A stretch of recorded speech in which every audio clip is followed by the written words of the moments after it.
Estamos de volta aqui com a entrevista exclusiva para a Music Television brasileira com ele, um jovem de 25 anos, bilionário Mark Zuckerberg, o dono, idealizador e coder, o homem que escreveu as linhas do Facebook. Does Mark Zuckerberg, the CEO, the founder of Facebook, does he have profiles in other social networks? Oh yeah. Oh yeah? Yeah, I mean, probably all of them.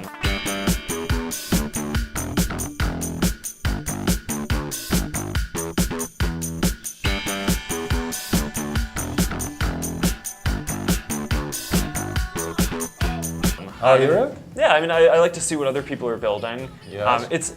Like we were talking about before, one of the primary things that I and a lot of the other people around me at Facebook like doing is we just like building things. You know, we're really curious about what other people are building. It's fun to see other people doing cool things that we may want to improve upon, or just things that we enjoy to use ourselves.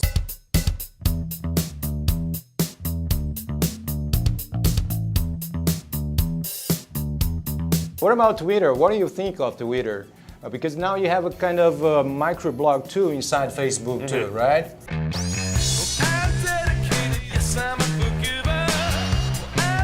Why did you do it? Well, I think that what Twitter is doing is really good. It's very different from what Facebook is doing. There are lots of different social networks that have different focuses, right? So Facebook's is very much around sharing information about yourself with your friends and family. Orkut has a bit of a different feel, kind of sharing stuff with everyone. Twitter feels to me more like a blog type of thing, right? Where it's really much more about broadcasting things out.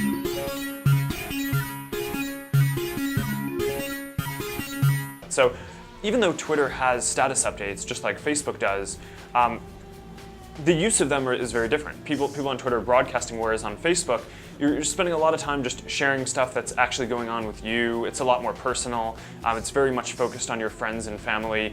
So I think you find as you look at the two things that they're very different in terms of how people use them.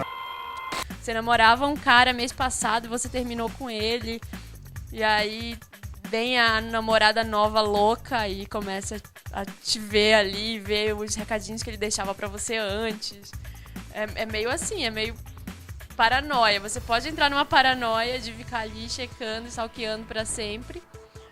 Ou não, né? Você pode cuidar da sua vida e ver só os principais e tudo. Mas eu acho até engraçado, eu acho que dá é isso que dá a graça. Uma rede social é pra você se relacionar com outras pessoas, né? Então, você entrou ali meio que pra isso, não pra...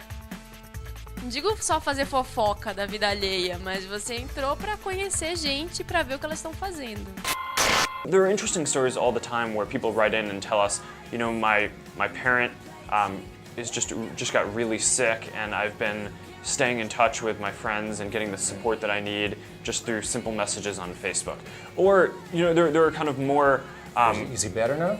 I don't know. I didn't get a follow-up message. But I mean, I think that type of message where people are using Facebook to stay connected with the people around them in hard times is something pretty common that we see.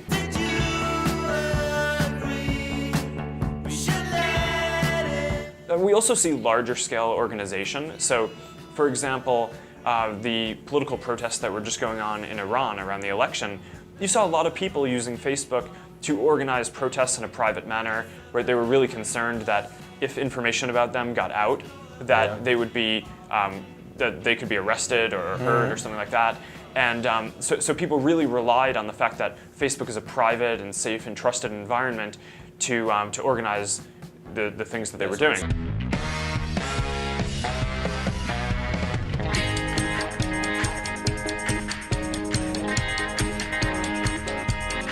Well, you talked about Iran and and politics right there. I'd like to know about Chris Hughes. He's a friend of yours, right? He's a co-founder of Facebook too. And as far as I know, he quit Facebook to lead the digital campaign of Barack Obama. Is that correct? Yeah, so Chris was my college roommate, right? So I got started with Facebook. I built it in my college dorm room sophomore year, And my two co-founders were Dustin and Chris, who were my roommates in college. And since then, you know, a lot of other people who I was at school with joined Facebook. A bunch of my teachers were some of the first people that we ended up hiring. And then because I dropped out a couple of years later when the rest of my friends graduated, a lot of them came out and worked with us too. But a lot of them are still at Facebook, and a lot of them have gone off and have done really cool things. So Chris, but how did you feel? Yeah, how did you feel when he came to you? No, it's awesome. Oh yeah? Yeah, I mean, well, I mean, I'm just really proud of him. I mean, he's made a really big impact. He helped shape the internet strategy for Obama, which was obviously really successful. A bunch of my other friends have gone on to do really interesting things as well. And I think that just kind of speaks to the culture that we have at Facebook of people really caring about building things. And a lot of them stick with Facebook for a really long time, and a lot of them go off and build other things. And that's just kind of the people that I like to hang out with.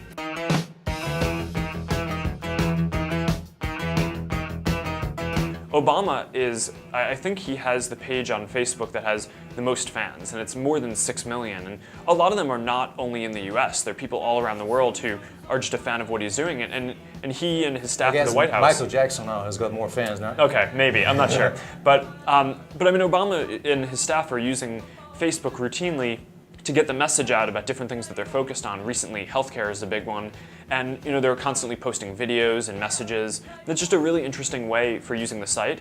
And it's really cool to see institutions like the White House and other politicians and organizations start to use Facebook in a way to make what they're doing be more transparent and make it just a part of society that more people can engage with. Because that's what we're all about, right? Making the world more open.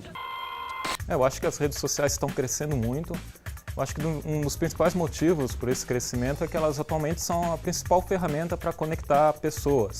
De 2 anos para cá, mais ou menos, elas começaram a se tornar um hub de todas as nossas atividades na rede.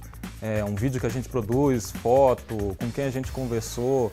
Ela perdeu um pouco, as redes sociais perderam um pouco aquele caráter de álbum de figurinha, de você colecionar amigo, e estão se tornando uma ferramenta, um utilitário social.